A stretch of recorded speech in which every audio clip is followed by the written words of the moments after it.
Where are we exactly? I asked. And why are you a king here? Alexandria, Egypt, Beth said. Sorry about the rough arrival. It's a tricky place to teleport to. Cleopatra's old capital, you know, where the Egyptian Empire fell apart, so magic tends to get twisted around. The only working portals are in the old city, which is off the coast, under 30 feet of water. And this place? Obviously a luxury hotel, but how did you...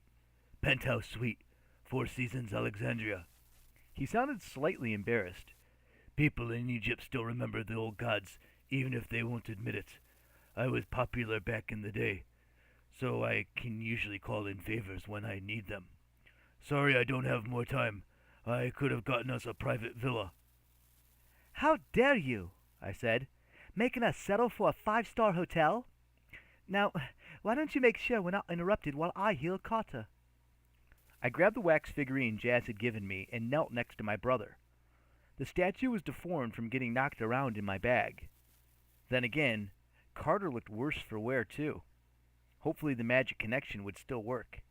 Carter, I said, I'm going to heal you, but I need your help. I put my hand on his feverish forehead. Now I knew why Jazz had appeared to me as a wren, the part of the soul that represented her name. I knew why she'd shown me the vision of the Isis and Ra. You're so close to understanding, Sadie, she'd said. I'd never thought about it before, but the wren was the same as the one secret name.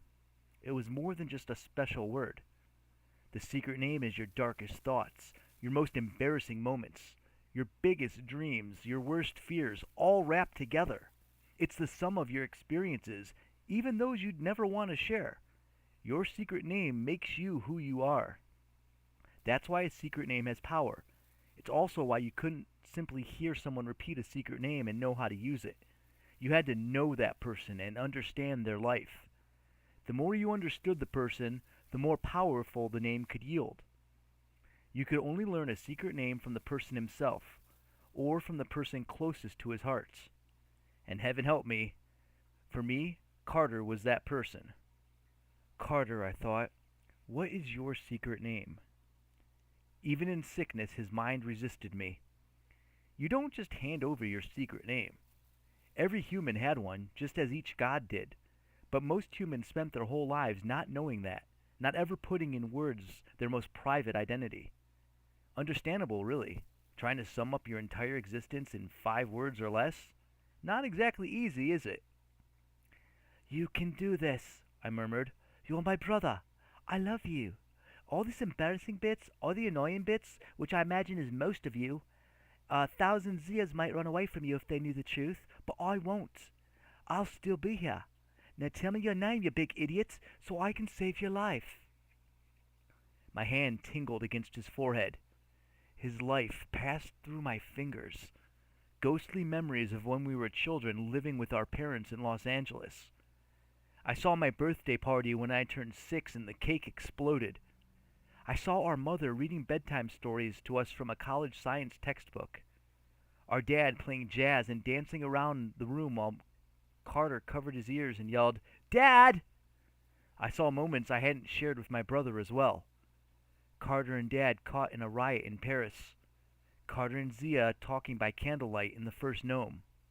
Carter by himself in the library at Brooklyn House, staring at the Eye of Horus amulet and struggling against the temptation to reclaim the power of a god. He'd never told me about that, but it made me feel relieved. I thought I was the only one who'd been so tempted. Slowly, Carter relaxed. His worst fears passed through me, his most embarrassing secrets. His strength was failing as the poison gripped his heart. With his last bit of willpower, he told me his name. Of course, I won't tell you what it is. You couldn't use it anyway, hearing it from a recording, but I won't take any chances. I raised the wax figurine and spoke Carter's secret name. Immediately, the poison receded from his veins. The wax figurine turned green and melted in my hands. Carter's fever broke. He shuddered, took a deep breath, and opened his eyes. Right, I said sternly. Don't ever ride another bloodly snake monster again.